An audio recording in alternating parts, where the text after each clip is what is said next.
निंदनीय घटना थी। इन लोगों को मैं कहना चाहता हूँ कि अगर हिम्मत है तो आओ मैदान में और सैनिक की आंखों में डाल करके उससे धर्म पूछने की कोशिश करना।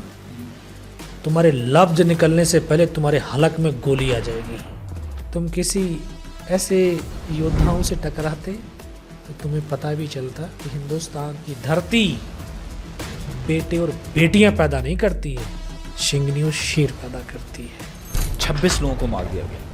आपको लगता है कि ये पाकिस्तान स्पॉन्सर्ड है? बिल्कुल पाकिस्तान का किया हुआ ये षड्यंत्र है और उसी की योजना के तहत ये घटना को अंजाम दिया गया है। जो हम अभी कर रहे हैं कि हमने कहा कि इंडस वाटर ट्रीटी को कैंसिल कर देते, जितने भी डिप्लोमेट्स हैं उनको वापस भेज देते। Is that the solution? जिस तरह से लादेन को अमेरिका ने सुबह तड़के जो है उसको जहन्नम पहुंचा दिया, तो वैसे ही इनको भी पहुंचाना चाहिए। पर कोई मोदी से क्यों नहीं पूछता? कोई शाह साहब से क्यों नहीं पूछता? कोई करंट गवर्नमेंट से क्यों नहीं पूछता? Hello and welcome. My name is Gaurav. I'm a part of X Monks Drive, a podcast that brings to you people who've done some really remarkable work in their lives. Through this podcast, I would like to express my sincere condolence to the families of those innocent 26 people, men, women, tourists, who visited Pahalgam, Kashmir on 22nd of April 2025. Of course, they didn't know what they were getting into. I remember my first visit to Kashmir for a consulting assignment, and I could overhear people saying that there's someone who have come from India to deliver this. In that moment, I had that deep sense of fear. I was not very sure if I'm at a place which is safe for me. This episode is not about fear. It's not about to look at the anxieties that one goes through while walking on the streets of Kashmir as well. It's about understanding what happens, what's the real scenario when you are in Kashmir, when you're sitting in the heart of what we call as the paradise of India. And to guide us, we have today Captain Yogendra Singh Yadav, the youngest Paramveer Chakra awardee, one of the only 3 Paramveer Chakra awardees who are still alive. Because he's somebody who has been on the forefront of the battlegrounds, who have faced bullets, 17 bullets, and just escaped death during the Kargil war. 22 April 2025. History repeats.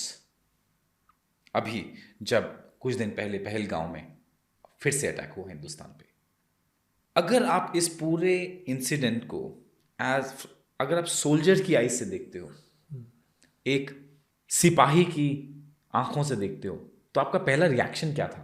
अगर मैं सिपाही की दृष्टि से देखता हूं और मैं सिपाही हूं, हिंदुस्तान के सिपाही से कोई आंख मिला करके धर्म पूछने की हिम्मत नहीं कर सकता।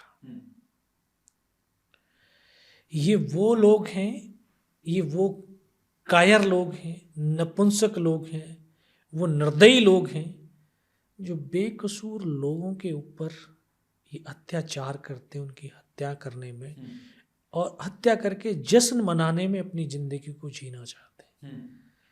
ये निंदनीय घटना थी। इन लोगों को मैं कहना चाहता हूं कि अगर हिम्मत है तो आओ मैदान में और सैनिक की आंखों में डाल करके उससे धर्म पूछने की कोशिश करना। तुम्हारे लफ्ज निकलने से पहले तुम्हारे हलक में गोली आ जाएगी। ये हिंदुस्तान का सैनिक है।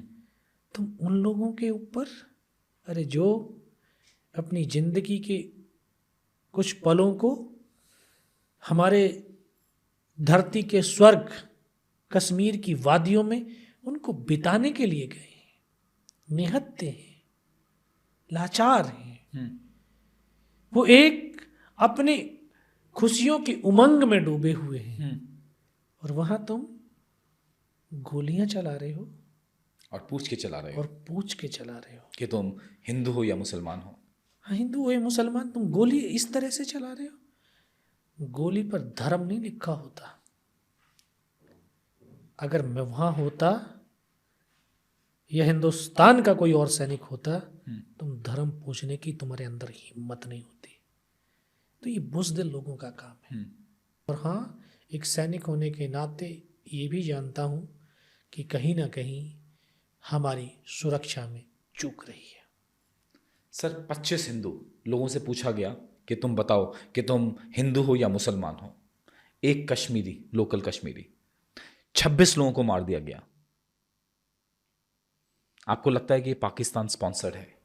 बिल्कुल, ये बिल्कुल पाकिस्तान का किया हुआ ये षड्यंत्र है और उसी की योजना के तहत ये घटना को अंजाम दिया गया है, क्योंकि वो ये जानता है कि हिंदुस्तान दिन प्रतिदिन उन्नति और प्रगति की अनेक सफलताओं को चूम रहा है, बढ़ रहा है। यहाँ लोगों की आर्थिक स्थिति, रहने के रहन सहन के स्तर बेहतर हो रहे हैं।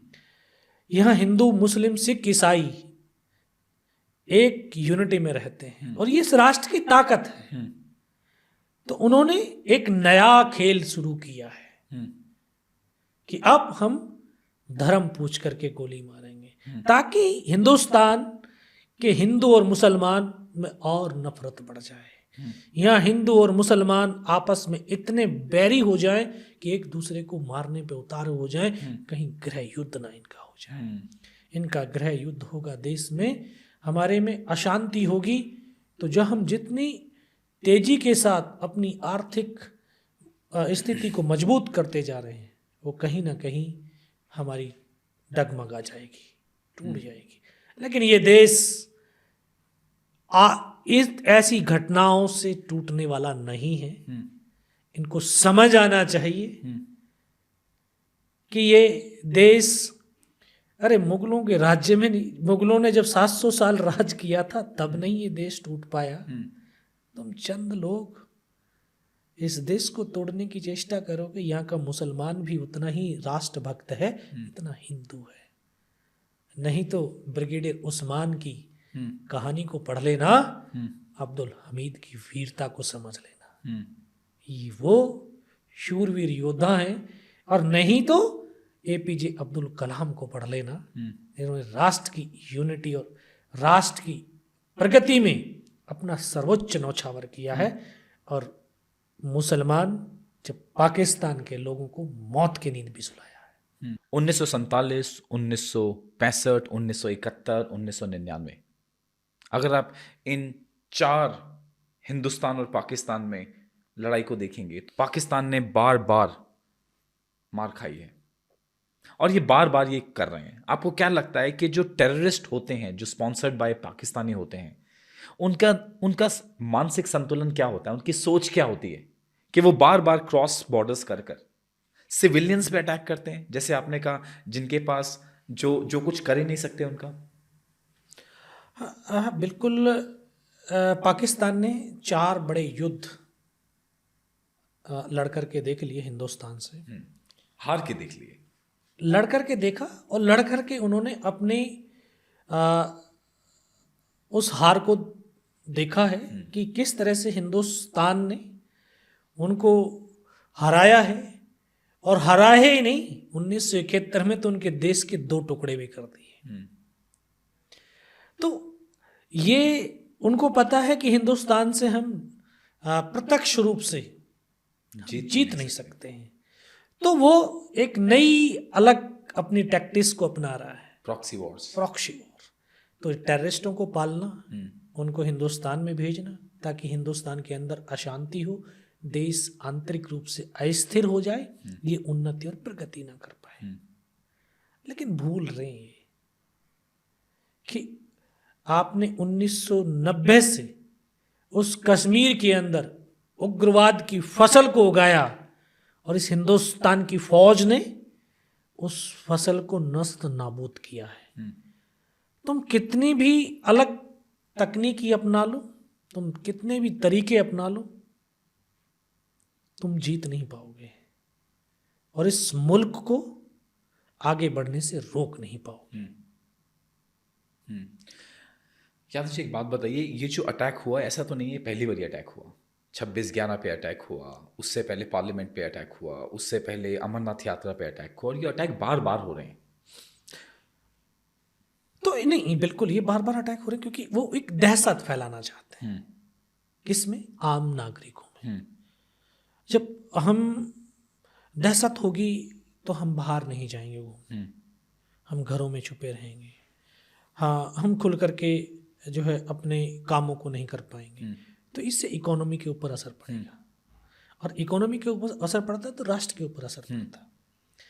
तो तुम्हारे पास तुम कितने भी धमाके कर लो, कितने ही तुम अटैक कर लो, ये हिंदुस्तानी आपके धमाकों से डरने वाले नहीं हैं, रुकने वाले नहीं हैं। तुम्हारे पास इतनी गोलियां नहीं हैं जितने पास हिंदुस्तान के पास सीने हैं। तुम गोलियां चलाते चलाते थक जाओगे, लेकिन यहाँ के नौजवान सीना बढ़ाते बढ़ाते नहीं थक पाएंगे। इस बात को सोच लीजिए। तो ये जो पूरा जो मुद्दा हुआ पहलगांव का, आपको क्या लगता है कि जो लैप्स था, ये सिक्योरिटी लैप्स था, या फिर हमारे हिंदुस्तान के अंदर कुछ ऐसे लोग हैं जो उनसे मिले हुए हैं, या वो इतने पावरफुल हो गए कि उन्होंने आके घर पे आके हमारे अटैक कर दिया? Was it a intelligence gap और द सिक्योरिटी गैप? बिल्कुल, ये जो पहलगांव हमला है, इसमें जो भारत के नागरिक जिन्होंने अपनी जान गंवाई है, उनके परिवारों के प्रति मैं और हमारा पूरा राष्ट्र उनके संवेदना व्यक्त करता है, दुख भी प्रकट करता है। उनके साथ में हम खड़े हैं, और ये यकीन मानिए कि आपके पति, आपके बेटे, आपके भाई का बदला ये हिंदुस्तान की फ़ौज लेकर के रहेगी। हाँ, बिल्कुल ये मानता हूँ कि कहीं ना कहीं हमारी सिक्योरिटी, हमारी इंटेलिजेंस का फेलियर रहा होगा, और ये भारत सरकार और राज्य सरकार दोनों की जिम्मेवारी बनती है कि जहाँ हम अपने पर्यटकों को बढ़ावा दे रहे हैं, टूरिज्म को बढ़ावा दे रहे हैं, लोग वहाँ पर जा रहे हैं, तो उनकी सुरक्षा की जिम्मेदारी बनती है। और जहाँ रिजॉर्ट हैं, आपके होटल्स हैं, तो वहाँ हमें पहले से सुरक्षा के इंतज़ाम अगर किए हुए होते तो शायद हम इतनी बड़ी घटना को अंजाम देने से रोक पाते। और ये भी सत्य है कि वो घटना एक दिन में आकर के वो घटना नहीं घटित हुई है, इसकी पहले से रैकी भी की गई है। इसमें वहाँ की जो लोकल सपोर्ट है उनको जो है वो ज़रूर शामिल है, क्योंकि घर का भेदी लंका ढाए, जब को पता होता है और लोकल व्यक्ति को यहाँ पे यार कोई सिक्योरिटी नहीं है, यहाँ पे तो बहुत लोग आ जा रहे हैं। और टेररिस्टों का मकसद क्या होता है? मकसद होता है लोगों को मार करके अपनी आवाज को दुनिया तक पहुंचाना, वो टीवी के माध्यम से या अखबार के माध्यम से, उनको पता चले कि हम एग्जिस्ट करते हैं, हम यहाँ मौजूद हैं, ताकि लोगों में बड़े स्तर के ऊपर दहशत फैल जाए। तुम 26 लोगों से दहशत फैला दोगे क्या? अरे ये 140 करोड़ का देश है। अभी तुम ऐसे लोगों के साथ टकराए हो जो एक अपनी उमंग में व्यस्त रहे होंगे। अरे तुम किसी ऐसे योद्धाओं से टकराते तो तुम्हें पता भी चलता कि हिंदुस्तान की धरती बेटे और बेटियां पैदा नहीं करती है, शिंगनी और शेर पैदा करती है। शेरों के मुकाबले शिंगनियों का मुकाबला अभी नहीं हुआ तुम्हारे लिए।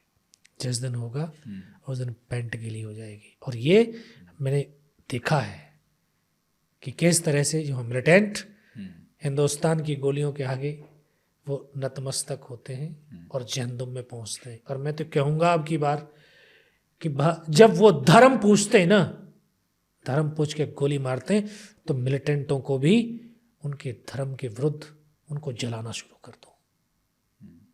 क्यों नहीं जलाते भाई? दफनाते क्यों? लेकिन ये हिंदुस्तान क्योंकि एक संस्कृति वाला राष्ट्र रहा है, संस्कार वाला राष्ट्र रहा है, और ये संस्कार और संस्कृति हमें शांति देती है। और हिंदुस्तान ने हमेशा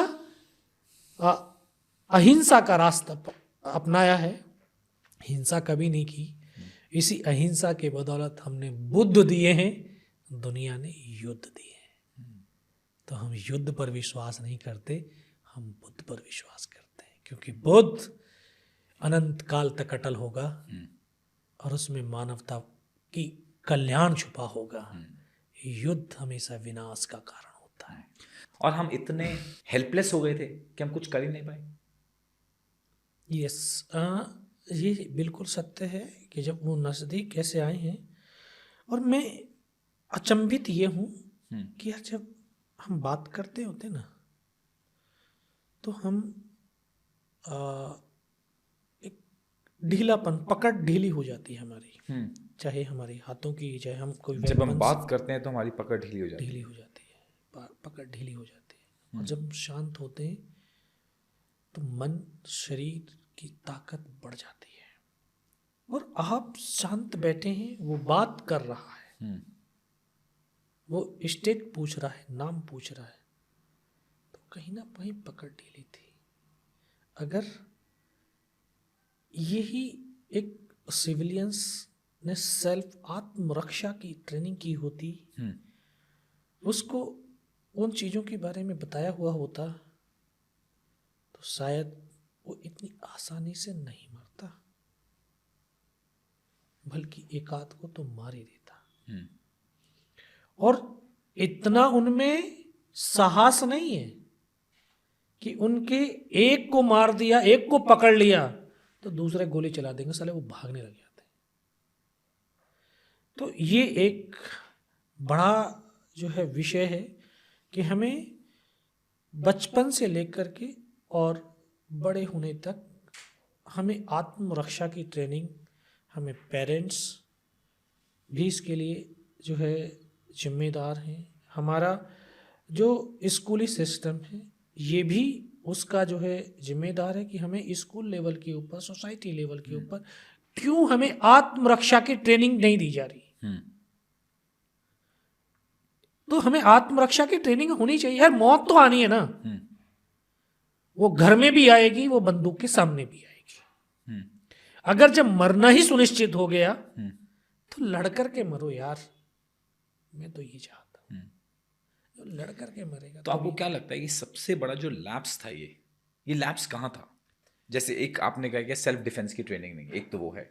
दूसरा, अगर आप हिंदुस्तान के लेवल पे देखें, वो ये जो लैप्स था, ये इंटेलिजेंस के लेवल पे था, ये विजिलेंस के लेवल पे था, या रैपिड रिस्पांस के लेवल पे था? किस लेवल पे था? ये तीनों ही लेवल पे था। राष्ट्रीय लेवल के ऊपर भी था कहीं नहीं, जो हमारी intelligence, vigilance, rapid response, local जो हमारी इंटेलिजेंस होती है, अथॉरिटी, वो उसका शायद कहीं आपस में लैप्स रहा होगा, गैप रहा होगा। तभी तो हम उन चीज़ों को सही टाइम से पता नहीं कर पाए और हमने वो इतने लोगों को उसके ऊपर जान गंवानी पड़ी है।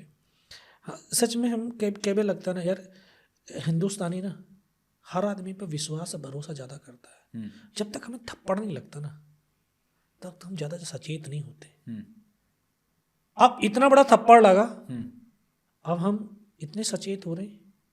अगर हम पहले से सतर्क होते, जब ये पता है मुझे यार डिस्टर्ब एरिया है, 1990 से वहाँ टेररिज्म है, ख़त्म तो नहीं हुआ। क्या धाराएं हट गई हैं लेकिन टेररिज्म ख़त्म नहीं हुआ। रोज हमारे सैनिक, हर हफ्ते एक ना एक सैनिक अपने राष्ट्र के लिए शहीद हो रहा है, उन मिलिटेंटों की कार्रवाइयों में शहीद हो रहा है। तो हम वहाँ पे बढ़ावा भी दे रहे हैं, हम वहाँ पर सिविलियंस को भेज भी रहे हैं जो निहत्थे हैं, जिनको हमें ट्रेनिंग नहीं दे रखी है। तो क्या हम उनको जो है उनकी जान जोखिम में नहीं डाल रहे हैं? ये जिम्मेदारी नहीं है हमारी? इस जिम्मेदारी को स्वीकार नहीं करना चाहिए? हमें अपने सिस्टम को मजबूत बनाओ, अपने आप में शेर बन जाओ। जब अगर हम अपने आप में शेर बन गए ना तो दूसरा कितना भी बड़ा हो साला मुंह फेर करके जाएगा। हमें अपने आप को स्ट्रांग करना होगा ना। तो ये हमें इंटेलिजेंस जो हमारे, ये निरंतर जब तक सतर्कता नहीं रहेगी। और ये देखिए क्योंकि वहाँ की जो भौगोलिक स्थिति है, कहीं पहाड़ है, कहीं नाले हैं, कहीं जंगल है, तो हर जगह फौजी नहीं बैठ सकता, हर जगह सैनिक नहीं खड़ा हो सकता। तो उनके निकलने के रास्ते हैं। ना अभी आपने कहा कि हम पहले सतर्क नहीं थे, अब हम सतर्क हो जाएंगे क्योंकि हमें चांटा पड़ गया। पर एक बात बताइए ना, ये जो पूरा जो मुद्दा हुआ, जो हम अभी कर रहे हैं कि हमने कहा कि इंडस वाटर ट्रीटी को कैंसिल कर देते हैं, या फिर जितने भी डिप्लोमेट्स हैं उनको वापस भेज देते हैं, या जितने भी पाकिस्तानी हिंदुस्तान में उनको वापस भेजते हैं, हम ये करते हैं, is that the solution? No. I mean what are we waiting for? किस चीज़ की हम वेट कर रहे हैं? नहीं, देखिए, ये एक जैसे उन्होंने ये हमारे निर्दोष 26 लोगों को मारा, तो भारत सरकार या देश ने जो संधियां की हैं उनसे साथ कैंसिल करना, यानी एक प्रेशर बढ़ाना है। ठीक है, ये प्रेशर वाली चीज़ें हैं, और ये एक परमानेंट तो नहीं है नहीं है। ठीक है, लेकिन हमें ये कुछ दिन उनको जो है आप पानी रोक सकते हैं, कुछ दिन आपने जो है इन डिप्लोमेट्स को भेज दिया, ये कुछ दिन के बाद फिर वापस भी आएंगे, वो सिंध नदी का पानी भी वहाँ पे जाएगा। हाँ, कुछ दिन के लिए उन लोगों को परेशानी होगी, दिक्कत होगी, लेकिन हम ज़्यादा दिन तो नहीं रोक पाएंगे। ये एक टेम्परेरी प्रेशर बनाने का एक तरीका है कि हम ये कर देंगे, वो कर देंगे, बट हमें इस प्रेशर के साथ साथ अपने मित्र देशों को अपने कॉन्फिडेंस में लेकर के इनके जो टेररिज्म के आका हैं उनके ऊपर प्रहार करना चाहिए, जो इसको फीड कर रहे हैं, जो इसको फीड कर रहे हैं, जो इसको ट्रेंड कर रहे हैं, चाहे वो ISI हो, हाँ, चाहे वो कोई भी हो, चाहे उनकी आर्मी का कोई ऑफिसर्स हो, क्योंकि वो अभी उसने जो आर्मी चीफ है पाकिस्तान का, उसने भी इस घटना में अपनी भूमिका निभाई है। उनका ISI चीफ तो है ही है। उसके बाद जो इनके मिलिटेंटों के ग्रुप के आका हैं, जो इनके लीडर्स हैं, उनको भी सबक सिखाया जाना चाहिए। उनको भी जिस तरह से लादेन को अमेरिका ने सुबह तड़के जो है उसको जहन्नम पहुंचा दिया, तो वैसे ही इनको भी पहुंचाना चाहिए कि कुछ दिन जब इनकी लीडरशिप खत्म हो जाएगी, इनकी फंडिंग पे जो है प्रतिबंध लगाना चाहिए कि भाई अगर ये इस टेररिस्ट ग्रुप को अगर कोई वो भी दे रहा है, फंडिंग दे रहा है, तो वो फिर एक टेररिज्म देश ही कहलाएगा।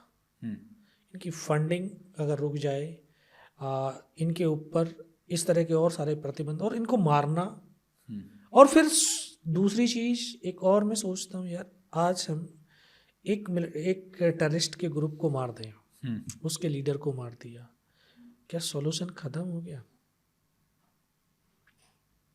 दूसरा कोई लीडर बनेगा, फिर वो नफरत की आग में झुलसेगा, फिर वो नई ट्रेनिंग कैंप लगाएगा, फिर भारत के, पाकिस्तान के और पड़ोसी देशों के युवाओं को बरगलाएंगे, उनका ब्रेन वॉश करेगा, और फिर उसको टेररिस्ट बनाएगा, फिर उसको मानव बम बना करके फिर लोगों की हत्या कराएगा। तो साइकिल कहाँ रुकेगा? ये साइकिल कहाँ रुकेगा? ये साइकिल शायद तभी रुक सकता है जब पूरे विश्व के धर्म गुरु अपने धर्मों के अंदर कट्टरता ना दिखा करके उनके विचारों को, व्यवहारों को बदलने की चेष्टा करें। क्योंकि मुझे उस बच्चे को याद आता है, अभी जब बात कर रहा हूँ तो एक बच्चे ने मुझे सवाल किया, बोला सर पूरे विश्व का पूरा बारूद, हथियार सबको डिस्ट्रॉय कर दिया जाए तो फिर तो युद्ध नहीं होगा ना अंकल? हाँ बेटा, युद्ध तो होगा। कैसे हो सकता है? ऐसे हो सकता है बेटा, युद्ध हथियारों से नहीं होता, थॉट से होता है, विचारों से होता है। ये जो हमारे वेपन्स हैं, ये तो इंसान को मारने के साधन है, पर युद्ध तो दिमाग के अंदर चल रहा है, युद्ध तो विचारों से चल रहा है। तो जब तक विस्तारवादी भावना, साम्राज्यवादी भावना, जब तक ये धार्मिक कट्टरता की भावना समाप्त नहीं होगी, तब तक ये युद्ध चलते रहेंगे। और इसका एक ही सॉल्यूशन है कि लोगों में आध्यात्म को जगाओ, आध्यात्म से जोड़ो, और यही आध्यात्म उनके इन विचारों को बदल सकती है, और विचार बदलेंगे तो दुनिया में शांति आ सकती है। बाकी तो लोग, हमारे देश इन्हीं में, क्योंकि उनको फायदा है, बड़ी मोटी रकम होती है हथियार बेचने का। जितना टेररिज्म होगा उतना उनके हथियार बिकेंगे, एक्सप्लोजिव बिकेगा, उनकी इकोनॉमी बढ़ेगी। तो कुछ लोग तो चाहते भी नहीं है टेररिज्म खत्म हो, क्योंकि उनकी इनकम और सोर्स खत्म हो रहा है। एक और बात बताइए, सर्जिकल स्ट्राइक हुई, जिन सिपाहियों ने किया होगा उनका नाम तो मेरे को नहीं पता, पर हिंदुस्तान की गवर्नमेंट का नाम बुलंदियों पे था कि इस मिनिस्टर ने करवाया, मोदी जी ने करवाया, शाह साहब ने करवाया। अभी जब अटैक हुआ 26 लोग चले गए, पर कोई मोदी जी से क्यों नहीं पूछता, कोई शाह साहब से क्यों नहीं पूछता, कोई करंट गवर्नमेंट से क्यों नहीं पूछता? एक्चुअल में क्या है कि लीडर और राष्ट्रभक्त लीडर दोनों में फर्क होता है। लीडर सिर्फ अपनी सत्ता हासिल करने के लिए लीडरशिप करता है, और जो राष्ट्र लीडर होता है वो राजा का दायित्व तो बनता है कि अपनी गलतियों को स्वयं स्वीकार करना, अपनी उपलब्धियों को जनता को जो हम बताने का अधिकार रख सकते हैं, तो हमें गलतियों को भी स्वीकार करना और जनता को बताने का साहस होना चाहिए, साहस होना चाहिए। तो हम क्यों डर रहे? अब कोई भी ऐसा मीडिया पर्सन नहीं है, कोई भी ऐसा मीडिया हाउस नहीं है, व्यक्तित्व नहीं है, कोई भी ऐसा व्यक्ति नहीं है जो इंटरेक्ट करके उनसे पूछ सके, बात कर सके, कह सके। पता नहीं कौन सा डर हो रहा है। हम ये तो सवाल नहीं पूछेंगे। क्यों नहीं पूछोगे भाई?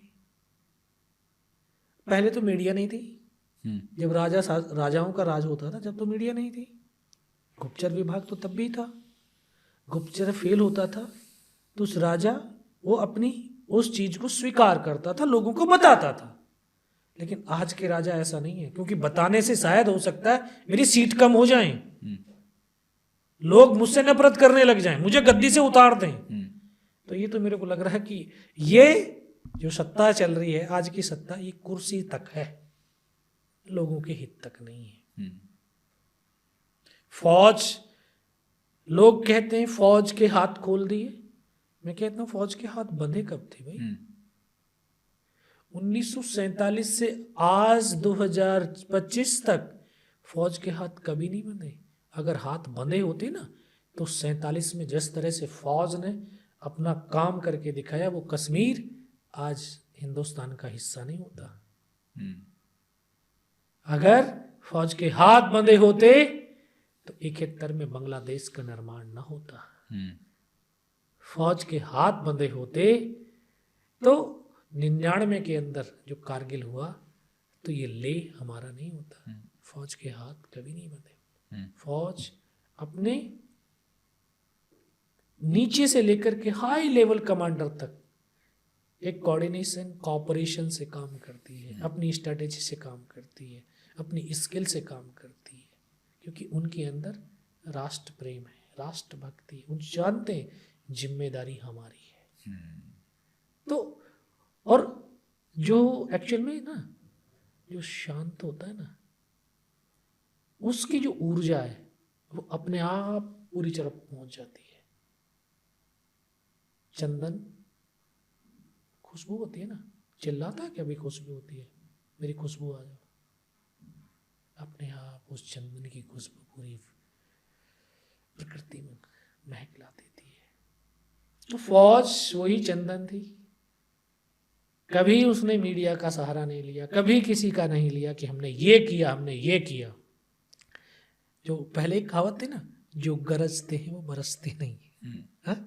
हम कभी नहीं ना, फौज अपना काम करती रही, अपना उन्होंने अपनी लीडरशिप बढ़ानी, उन्होंने अपनी जो है ना इक्विपमेंट की ट्रेनिंग देनी, अपने सबऑर्डिनेट का ट्रेनिंग करना, और अगर कुछ कोई भी ये एक्शन किसी ने किया उसका रिएक्शन करना है।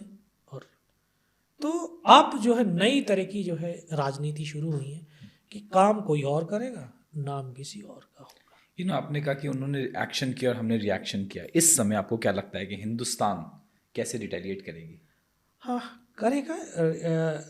अपनी स्ट्रेटेजी जो है बड़े स्तर के ऊपर बनाई जाएगी और स्ट्रेटेजी के तहत एक पूरा टाइम प्लान, वर्क प्लान, ये सब कुछ बना करके और उसके बाद मुकम्मल उनको सज़ा दी जाएगी। सज़ा फौज देगी, लेकिन फिर कह रहा हूँ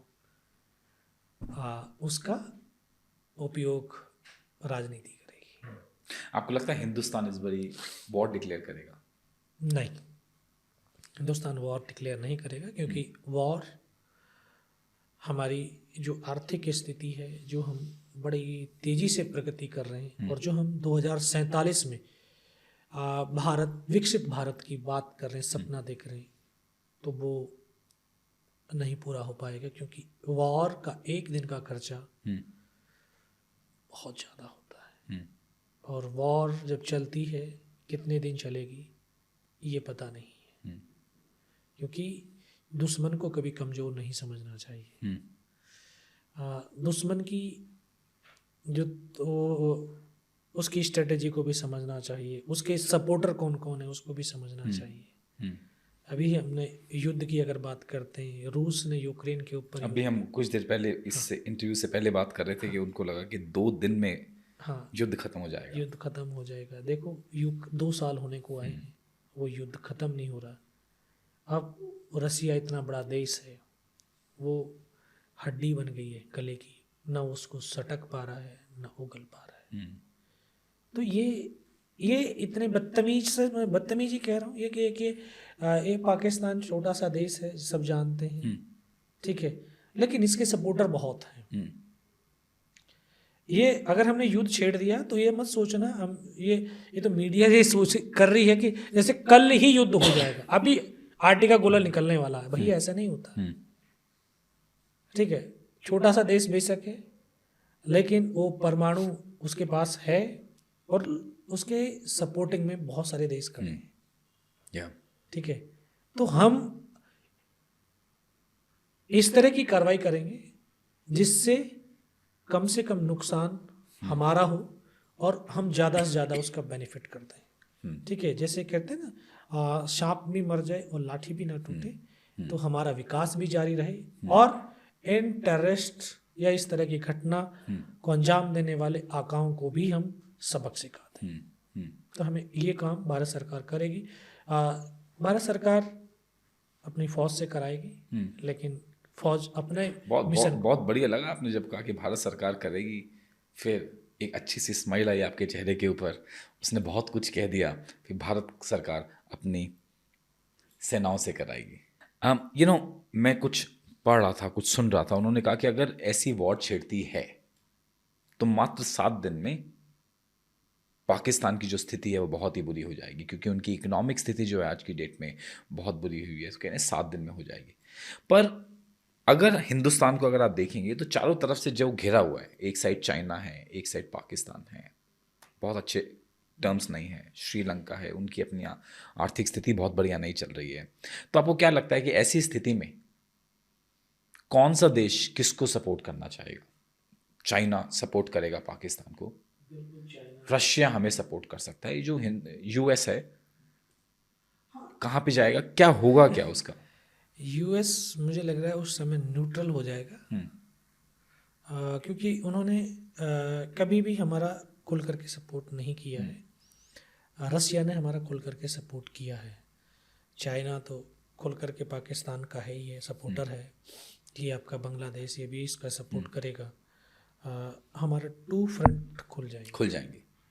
2 फ्रंट, तो हम रेडी हैं उस 2 फ्रंट पे वॉर डिक्लेयर करने के लिए। तो नहीं, वॉर होगी, फौज तैयार है, हाँ, ठीक है। क्योंकि जब ये युद्ध छिड़ता है ना, तो युद्ध का 1 सेकंड 1 वर्ष लगता है। जिनको जो युद्ध में नहीं रहे हैं उनको युद्ध की स्थिति और परिस्थितियों का ज्ञात नहीं है। वो कहते हैं युद्ध होना चाहिए, उस परिवार से जाकर के पूछ लेना जिनका बेटा युद्ध में होता है, उसको हम एहसास नहीं कर पाते। और युद्ध महाभारत में भी कहा है, कृष्ण भगवान ने ही कहा है कि युद्ध शांति स्थापित करने का आखिरी विकल्प होना चाहिए, पहला नहीं, क्योंकि युद्धों से शांति नहीं होती है। तो ये चीजें हैं कि हम फ्रंट पे लड़ सकते हैं, 2 फ्रंटों पे लड़ सकते हैं और अपने राष्ट्र को मजबूत, देखो फौज सक्षम है, लेकिन इस सक्षमता में भी जो आज की राजनीति है उसमें सेंध लगा दी है, वह अग्निपथ। यादव जी, लास्ट प्रश्न कि ये जो पूरा मुद्दा चल रहा है हिंदुस्तान, पाकिस्तान, कश्मीर, क्या लगता है कब तक चलता रहेगा और इसका प्रैक्टिकल क्या अप्रोच क्या होना चाहिए, कहाँ जा रहे हैं? हाँ, देखो हम पूरी दुनिया ही एक अलग दिशा में जा रही है। आज पूरी दुनिया का 70-80% इकोनॉमी इंसान को मारने के लिए खर्च किया जा रहा है, इसमें गोला बारूद, इस तमाम चीजें। जो 30 और 20% जो इकोनॉमी है, जो पैसा है दुनिया का, वो मानव के डेवलपमेंट में है। वाह। हमारी सोच कहाँ जा रही है? आज सोच का ही फर्क है। जो देश ज्यादा लोगों को मारने की क्षमता रखता है, वो देश शक्तिशाली है। या सो ट्रू। सोचो जरा, है? जो देश अपने लोगों को ज्यादा शिक्षित करने के लिए, उनको ज्यादा एक इंसान बनाने के लिए जो काम कर रहा होगा, वो पावरफुल नहीं है। जब पूरी देश के जो है वैज्ञानिक, सब शिक्षाविद कहते हैं शिक्षा शक्ति है। कैसी शक्ति है? मानव को मानव बनाने की शक्ति है। लेकिन मानव को मारने की शक्ति में इस शक्ति का उपयोग कर रहा है। जब तक दुनिया में सोच का परिवर्तन नहीं आएगा तो कुछ नहीं बदलेगा, तब तक कुछ नहीं बदलेगा। हम दुनिया को बदल नहीं सकते हैं, हम अपने आप को बदल सकते हैं। अगर एक एक नागरिक, एक एक इंसान अपने आप को बदलने लगा तो घर, समाज और राष्ट्र परिवर्तन हो सकता है। हमें अपने आप को बदलना होगा और अपने इसी विचारधारा से हमें आगे की तरफ जीवन को जीना होगा। और मैं कहता हूं कि यार आप सब करो, जीवन को एंजॉयमेंट से जियो, जितना आप एंजॉय इस जीवन में कर सकते कीजिए, लेकिन होश में, सतर्कता में। आप अपने प्राणों की स्वयं रक्षा के काबिल हो, क्योंकि एक पहलगांव नहीं, न जाने आगे कितने पहलगांव हो। न जाने, ये जरूरी है कि आज पहलगांव में हुआ कल दिल्ली में भी हो सकता है, मुंबई में भी हो सकता है। तो आप हर जगह तो नहीं कोई रक्षा के लिए आएगा, और हुआ है तो आत्मरक्षा के काबिल होने चाहिए। और जब यह स्थिति आए तो डरपोक और बोझदिल नहीं, बल्कि योद्धा सक्षम बने। अभी आप मेरे से सवाल करेंगे एकदम से, नहीं आप तो सैनिक, इसलिए कह सकते हैं। अरे भगत सिंह, सुखदेव, राजगुरु, वो कौन से सैनिक थे भैया? वो भी तो किसानों के बच्चे थे, मजदूरों के बच्चे थे, लेकिन उनके अंदर राष्ट्र प्रेम था, जागृत हुआ ना। तो ऐसे क्यों नहीं? हम सब को इस तरह के मॉडल्स तैयार करें और अपने बच्चों को। और एक दूसरा एक आता, अरे ये तो अबला है, नारी के लिए अबला बोल। अबला नहीं है भैया, वो सबला है, सबल है, शक्ति है वो। हमने बचपन से उसके मन में, मस्तिष्क में एक छवि बना दी, अरे ये तो कमजोर है, पुरुष का सामना नहीं कर सकती। अरे यही अबला जिसको तुम अबला कह रहे हो, ये फाइटर पायलट चला रही है, ये रानी लक्ष्मीबाई थी, ये टैंक चला रही है, ये क्या नहीं कर रही है। अभी यही अबला थी जो 9 महीने स्पेस में रह करके आई है। अबला कैसे होगी, ये सबला है। सिर्फ हमें बच्चों को जब हम जगते हैं, जब बच्चे पैदा होते हैं, वो रोने लगते हैं ना, अरे उसको डराना शुरू कर देते, बिल्ली आ जाएगी चुप हो जा, ये आ जाएगा चुप हो जा, वो फायर हो गया चुप हो जाएगा। अरे डराओ मत भाई, उनमें डर पैदा मत करो, उनमें साहस पैदा करो, साहस भरो। और जब साहस की बात होगी तो वो बड़ा होगा, तो वो साहस के साथ में जिएगा, अपने जीवन को जिएगा। तो हमेशा होश में सतर्क रह करके अपने जीवन को एंजॉयमेंट करो, और जब जरूरत पड़े इस राष्ट्र को समर्पित हो जाओ। इससे बड़ा जीवन का कोई धर्म नहीं है। बहुत बहुत शुक्रिया यादव साहब, an absolute pleasure to have you. बहुत बहुत शुक्रिया हमारे शो पे आने का, अपने विचार रखने का, अपने एक्सपीरियंसेस शेयर करने का, एंड आपको हम दोबारा लाना चाहेंगे, तो बहुत बहुत शुक्रिया। Thank you sir, thank you.